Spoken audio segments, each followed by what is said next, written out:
Mohon maaf videonya dipotong biar tidak terlalu besar untuk sesi penguploadannya. Nah, kita ditiru oleh sahabat-sahabat beliau yang mulia. Di antaranya adalah Abu Bakar As-Siddiq. Abu Bakar As-Siddiq adalah contoh sahabat yang sangat mengesankan kehidupannya jika dikaitkan dengan kehidupan Kanjeng Nabi Muhammad Shallallahu Alaihi Wasallam. Begitu cintanya beliau kepada Kanjeng Nabi, yang juga menantunya, ada Kanjeng Nabi itu adalah menantu Abu Bakar As-Siddiq, tetapi juga sebagai sekaligus beliau mertua yang menjadi sahabatnya Rasulullah. Sangat terkesan, bahkan saking terkesannya Abu Bakar As-Siddiq kepada Kanjeng Nabi, saking cintanya, kehidupan Kanjeng Nabi begitu menjiwai kehidupan Abu Bakar. Jadi di antara sifat zuhudnya Abu Bakar, jika kita membicarakan tentang zuhud, itu Abu Bakar As-Siddiq itu kalau berinfak tidak dengan sebagian hartanya. Padahal kalau di dalam Al-Quran orang berinfak itu bukan seluruh harta, tapi wa mimma razaqnahum yunfikun, jadi setengah saking sebagian dari harta yang dimiliki. Tapi kalau Abu Bakar tidak, dia menginfakkan seluruh hartanya.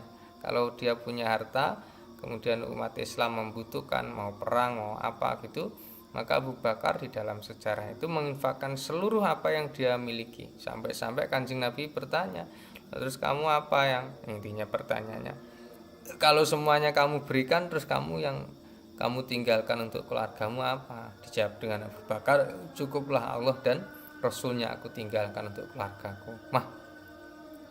Seperti ini, nalar seperti ini susah ya. Menyikapi dunia yang seperti ini susah kecuali dilakukan oleh orang-orang yang sangat sufi atau hatinya bersih, dipenuhi dengan cahaya keimanan. Bukan hanya tentang Abu Bakar, Umar bin Khattab pun sebagai seorang pemimpin besar umat Islam, khalifah yang kedua, yang segala kekuasaan berada di dalam tangannya atau genggamannya, beliau juga hidupnya tidak jauh berbeda dengan Abu Bakar. Umar bin Khattab itu kalau panjenengan lihat di dalam sirah Nabawi atau sirah sahabat, itu adalah pribadi yang mengesankan. Bahkan kaitannya dengan sikap zuhud Umar bin Khattab itu sampai-sampai karena tidak terperdaya dunia dan tidak ingin menguasai dunia, niku Umar bin Khattab niku bajunya itu ditambal sebanyak 12. Ya bukan pencitraan, tapi memang ya tidak punya harta lain kecuali itu. Artinya keberadaan hartanya kaitannya kayak dengan pakaian beliau, ya seperti itu. Tambalannya sampai 12. Itu sebuah cerita yang sangat mengesankan sekali. Artinya seperti tidak masuk akal, tetapi itulah sahabat-sahabat Kanjeng Nabi yang benar-benar menjiwai kehidupan sesuai dengan apa yang dicontohkan Kanjeng Nabi, termasuk Utsman bin Affan, Ali bin Abi Thalib, Abu Dzar Al-Ghifari, sahabat Abu Hurairah dan lain sebagainya. Nah, tetapi meskipun demikian, rekan-rekan atau mahasiswa yang saya cintai, kehidupan Kanjeng Nabi yang sikap zuhudnya luar biasa, kemudian dicontoh oleh para sahabat, para tabi'in, tetaplah pada batasan-batasan mengajarkan atau memberikan sinyal kepada umatnya bahwa dunia ini tidak boleh mengganggu seseorang menuju kehambaan dirinya kepada Allah Subhanahu wa ta'ala. Kanjeng Nabi dan para sahabat tidak mengharamkan apa yang diperbolehkan di dalam Islam, bahwa menjadi kaya itu boleh. Bahkan sahabat Kanjeng Nabi banyak yang kaya. Utsman bin Affan itu kaya luar biasa. Tetapi kekayaan Utsman bin Affan tidak menjadikan penghalang bagi dirinya untuk bertakarrub, berbakti kepada Allah. Termasuk juga Abdurrahman bin Auf, sahabat Kanjeng Nabi yang sangat tajir atau kaya, dan sahabat-sahabat lainnya. Kehidupan Kanjeng Nabi dan sahabat-sahabat yang disebutkan tentang kezuhudannya itu ya sebagai sinyal kepada umatnya bahwa dunia itu tidak boleh melekat di dalam hatinya. Sehingga meskipun mereka bersifat zuhud yang sebegitu ekstrimnya, dalam pandangan kita nggak ekstrim, tetapi harus dilihat bahwa mereka tidak pernah mengharamkan apa yang dihalalkan oleh Allah. ya berlaku sebagaimana manusia pada umumnya. Kalau waktunya makan ya makan, selama masih ada yang dimakan. Waktunya puasa ya puasa, ya mempunyai istri, mempunyai anak dan lain sebagainya. Di dalam laku tasawuf, laku zuhud yang dipraktekkan oleh Kanjeng Nabi dan para sahabat masih berada dalam batasan-batasan yang diperbolehkan oleh Islam.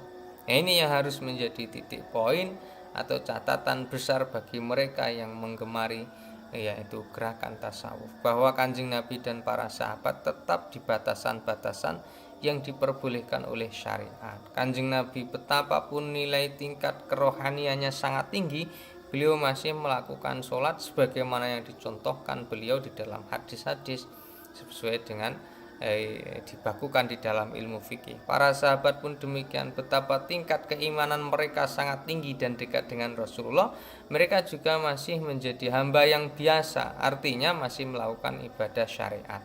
Ini yang harus digarisbawahi, sebab mungkin saja nanti di gerakan-gerakan kebatinan atau kerohaniawan ada sekelompok masyarakat yang sudah tidak perlu sholat sebagaimana sholatnya manusia pada umumnya karena merasa sudah di makom yang tertinggi. Tidak, Kanjeng Nabi meskipun begitu tetap melakukan ibadah. Para sahabat betapapun tingginya tingkat keimanan dan kerohanian mereka tetap melakukan ibadah sebagaimana yang dicontohkan Kanjeng Nabi. Mereka tidak mengharamkan. Bahkan pada waktu itu ada sekelompok sahabat Kanjeng Nabi yang ingin secara totalitas, secara ekstrim, yaitu beribadah kepada Allah. Ada yang ingin puasa terus menerus, ada yang mau tahajud sepanjang malam, ada bahkan yang tidak mau menikah supaya bisa menjadi hamba Allah yang sempurna. Tetapi justru hal tersebut diingkari Kanjeng Nabi. Man raghiba an sunnati falaysa minni. Demikian hadis yang beliau sampaikan, yang menyatakan bahwa mereka yang betapapun ingin yaitu dekat dengan Allah tetapi tidak sesuai dengan sunnahku, falaysa minni, ya, benci dengan sunnahku. Sunnah apa maksudnya?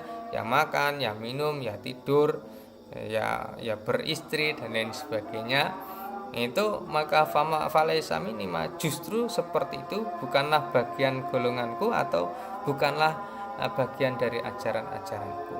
Nah, ini membincang tentang periode tasawuf di awal-awal Islam atau periode Rasulullah, periode sahabat, kemudian dilanjutkan dalam periode tabi'in, di mana tasawuf ini sudah mulai, ya, bukan hanya sebagai benih-benih atau bibit-bibit sebuah pengetahuan, tetapi ketika pada zaman tabi'in atau orang-orang yang hidup pada zaman sahabat Rasulullah masih hidup tetapi tidak bertemu dengan Kanjeng Nabi, itu para tabi'in, itu tasawuf sudah mulai menjadi sebuah disiplin ilmu tersendiri dan menjadi sebuah ikon tersendiri di dalam komunitas umat Islam. Nah, kalau pada masa-masa sebelumnya, masa Rasulullah adalah beliau sebagai tokoh sentral dalam perilaku zuhud yang merupakan salah satu inspirasi terbentuknya komunitas tasawuf atau ilmu tasawuf. Kemudian pada masa sahabat, tokoh-tokohnya ya para sahabat itu sendiri, Abu Bakar, Utsman, Ali, dan kemudian Umar dan Abdullah Al-Ghifari dan lain sebagainya. Maka pada masa tabi'in ini muncullah ulama besar yang banyak dipakai di dalam sejarah dalam pengetahuan Islam, bidang ilmu kalam, bidang tasawuf juga dipakai. Beliau adalah Hasan al-Basri yang terkenal dengan ajarannya tidak hanya tentang zuhud tetapi tentang roja dan khauf. Roja itu adalah pengharapan, berharap-harap kepada maghfirah rahmatnya Allah, dan khauf takut akan iqab atau sukhtullah atau kemarahan siksa Allah Subhanahu wa taala. Hasan al-Basri. Kemudian ada nama-nama lainnya, misalnya Rabi'ah al-Adawiyah dan lain sebagainya. Nah, mohon maaf mungkin videonya ada suara-suara azan karena ini direkam sebelum sholat subuh sampai masuk sholat subuh ya.